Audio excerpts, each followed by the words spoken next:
کل کے درس میں یہ بات آئی تھی کہ حضرت ابراہیم علیہ السلام نے بہت سی آزمائشوں کے اندر کامیابی حاصل کی۔ اللہ پاک نے انہیں بہت سی عزتوں سے نوازا۔ اس میں سے ایک مقام یہ تھا کہ اللہ جل جلالہ نے انہیں لوگوں کی امامت، لوگوں کی پیشوائی، لوگوں کی رہنمائی کا منصب عطا فرمایا۔ اور دوسری سعادت اللہ پاک نے انہیں یہ عطا فرمائی ان قربانیوں کے نتیجے میں کہ بیت اللہ کی تعمیر کی سعادت اللہ نے ان کے مقدر فرمائی۔ کسی عام مسجد، مدرسہ، کوئی خانقاہ، کوئی پانی پینے کے، صاف پانی پینے کے انتظام کی جگہ، کوئی مستشفیٰ، اسپتال بنانا، کوئی بھی نیکی کا کام خیر سے خالی نہیں ہوتا۔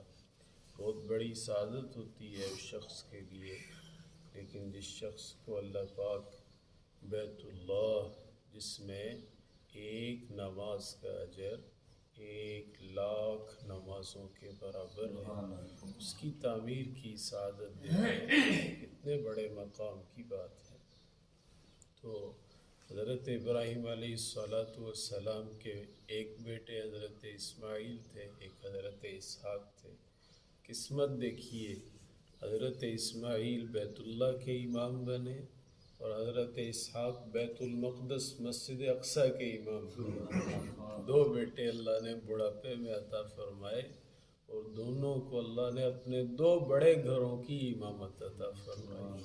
اب کوئی بادشاہی مسجد کا امام ہو، فیصل مسجد، کہتے جی بڑی بات ہے، اتنی بڑی مسجد کے امام ہیں، اور جو بیت اللہ کا امام ہو، جو قبلہ اول مسجد اقصیٰ کا امام ہو۔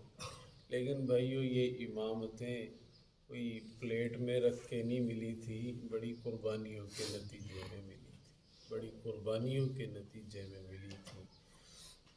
اللہ تعالیٰ ارشاد فرما رہے ہیں وَإِذْ جَعَلْنَا الْبَيْتَ مَثَابَةً لِلنَّاسِ، اور جب ہم نے اپنے گھر کو ایسا بنایا کہ لوگ اس کی طرف بار بار آتے رہیں، بار بار چکر لگاتے رہیں۔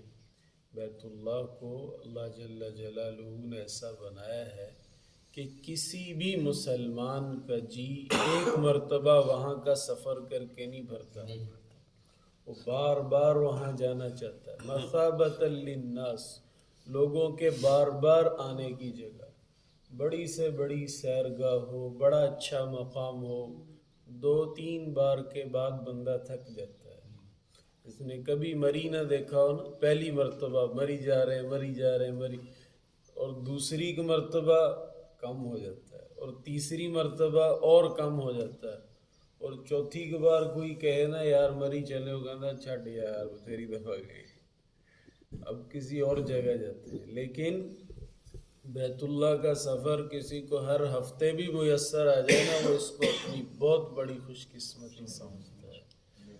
تو اللہ جل جلالہ نے اپنے گھر کو بار بار آنے کی جگہ بنایا ہے، اور اس کے ساتھ وَأَمْنًا، اور اس بیت اللہ کے شہر کو پرامن بنایا ہے۔ کسی انسان کا قتل حدود حرم میں جائز نہیں، اور وہاں جنگ کرنا جائز نہیں، حتیٰ کہ کوئی خضر و پودا اگا ہوا ہے اسے بھی کاٹنا جائز نہیں۔ انسان تو انسان، وہاں جانوروں کو بھی امن ہے، حدود حرم میں پرندے کو فائر کرنا، شکار کرنا بھی جائز نہیں۔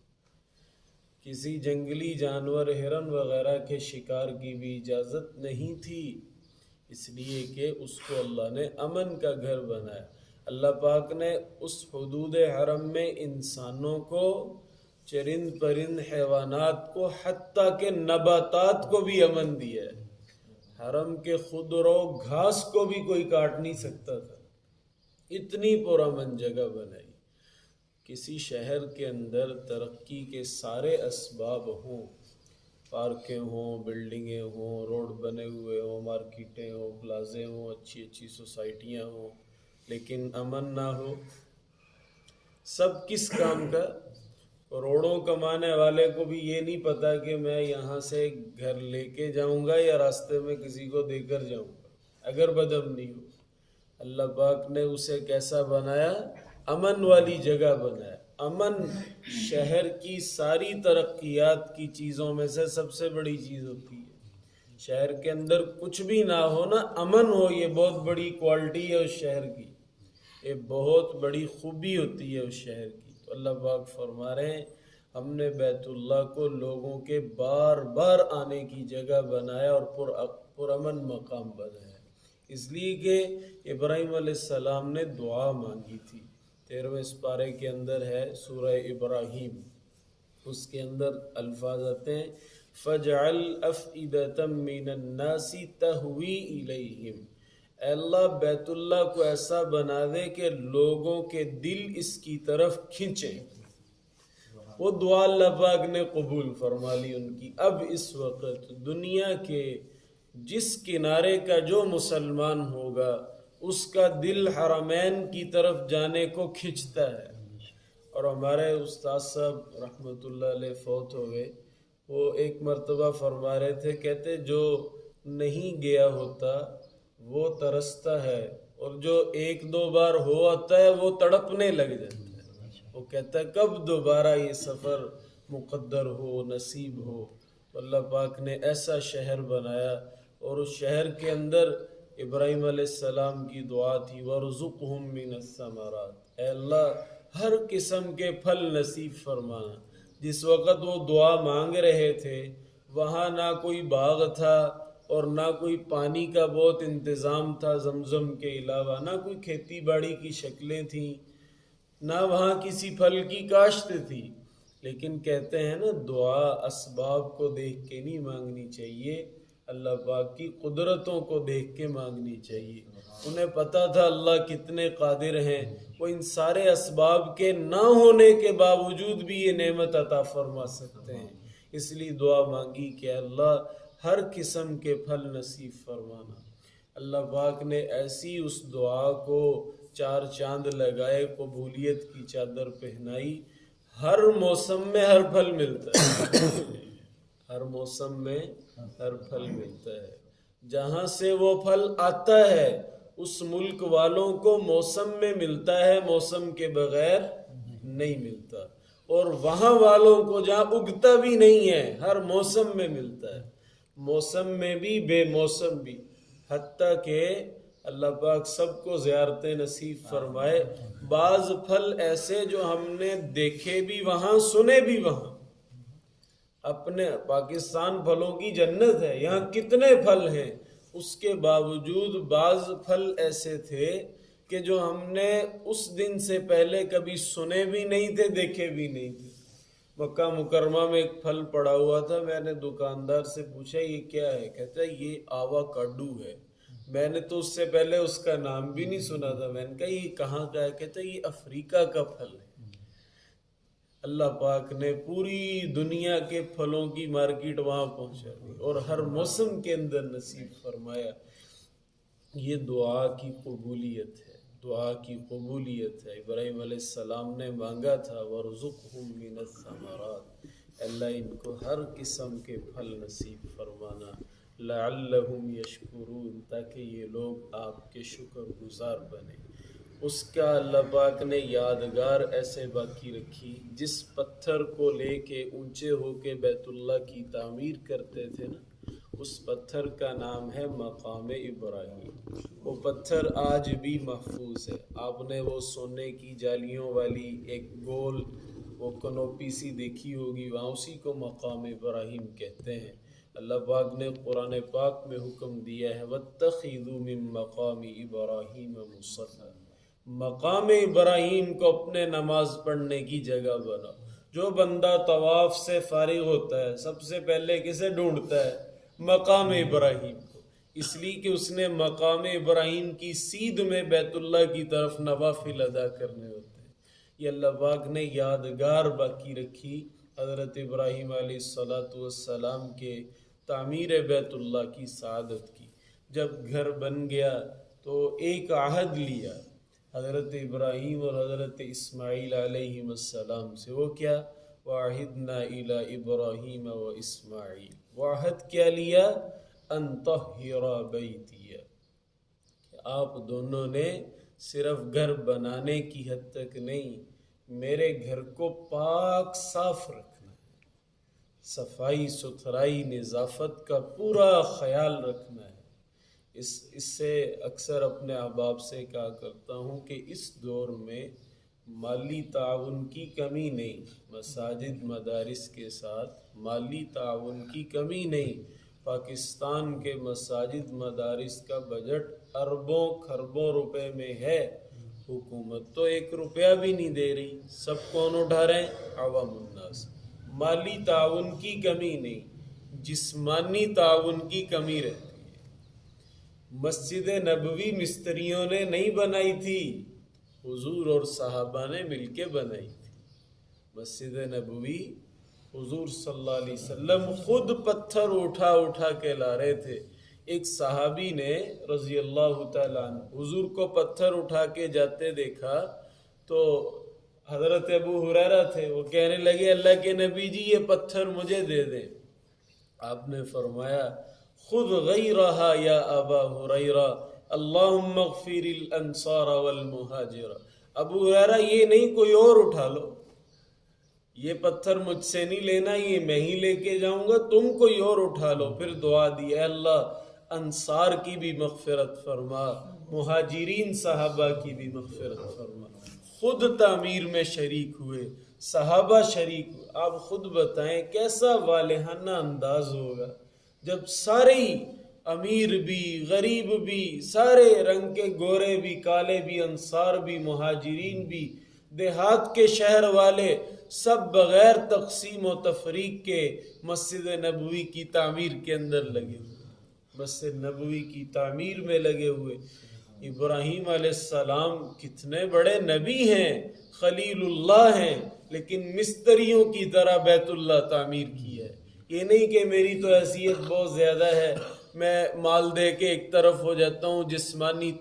جسمانی مشقت بھی ہوتی تھی، اس کا فائدہ یہ ہوتا ہے جہاں بندہ جان مارتا ہے نا، جسمانی مشقت لگاتا ہے، پھر اس طرف کو دل بھی کھینچتا ہے، آدمی کا جی بھی لگتا ہے۔ تو ہمیں چاہیے کہ مسجد کے ساتھ مالی تعاون تو کرتے ہیں، جسمانی تعاون بھی ہو۔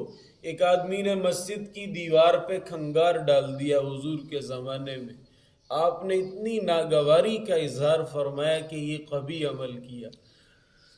ایک صحابی رضی اللہ تعالیٰ عنہ فوراً گھر گئے، خوشبو اور ایک صاف کپڑا لے کے آئے۔ انہوں نے پہلے اس جگہ کو پانی سے دھویا، پھر کپڑے سے صاف کیا، پھر اس پہ خوشبو بھی لگا دی۔ آپ صلی اللہ علیہ وسلم کے الفاظ تھے قد احسنت، تو نے بہت اچھا کام کیا کہ تو نے مسجد کی صفائی اور اس کی خوشبودار ہونے کا خیال رکھا۔ 9 ہجری کے اندر حضرت تمیم داری رضی اللہ تعالی عنہ نے مسجد نبوی میں چراغ جلائے، وہ ایک قندیل لگا کے نا اس میں کئی چراغ آ جاتے تھے، وہ کسی دوسرے ملک سے امپورٹڈ تھی۔ پہلے مسجد نبوی میں متفرق چراغ جلایا کرتے تھے، روشنی کا اتنا انتظام نہیں ہوتا تھا۔ وہ ایک جگہ پہ جمع جب وہ قندیلیں چلی نا تو مسجد تو روشن ہو گئی۔ آپ نے بے ساختہ ارشاد فرمایا تمیم داری میری ساری بیٹیوں کے نکاح ہو گئے، اگر میری اور کوئی بیٹی ہوتی آج میں اس کا تجھ سے نکاح کرتا، تیری اس عمل سے میں اتنا خوش ہوا ہوں، تو نے مسجد کو منور کیا ہے۔ تو اللہ پاک فرما رہے میرے گھر کو بنا تو لیا ہے، اے میرے 2 پیغمبروں ابراہیم و اسماعیل علیہ السلام، اب میرے اس گھر کو پاک صاف بھی رکھنا ہے۔ کن کے لیے؟ للطائفین، قیامت تک لوگ طواف کے لیے آتے رہیں گے۔ آپ نے دیکھا ہوگا طواف چل رہا ہوتا ہے اور ساتھ صفائی بھی چل رہی ہوتی ہے، ساتھ تھوڑی سی جگہ کو وہ باؤنڈری لائن کر کے وہاں صفائی کرتے ہیں، پھر اگلی جگہ کو، پھر اگلی جگہ کو۔ اور کس کے لیے صفائی؟ والعاکفین، اعتکاف کرنے والوں کے لیے، والرکع السجود، رکوع سجدہ نماز پڑھنے والوں کے لیے۔ جو نماز پڑھنے آئے، طواف کرنے آئے، اعتکاف کے لیے آئے، اسے حرم پاک صاف ملے۔ تو بھائیو ساری مسجدیں بیت اللہ کی شاخیں ہی ہیں، بیت اللہ کو پاک صاف رکھنے کا حکم ہے، تو جو مسجدیں بیت اللہ کی شاخیں ہیں ان کو بھی پاک صاف رکھنے کا حکم ہے۔ ہم سب اس بات کی کوشش کیا کریں، جہاں کہیں ہم، صرف اس مسجد میں نہیں، جہاں کہیں ہم ہو، آپ بیت الخلاء میں گئے ہیں، وہ صاف نہیں ہے، کنڈی لگی ہے، کوئی دیکھ نہیں رہا، چہرے پہ کپڑا لپیٹو، اس کو اچھی طرح صاف کر کے باہر نکل آؤ۔ اس گم شدہ نیکیوں پہ اللہ نے بڑے مقامات رکھے، بڑے اجر رکھے ہیں۔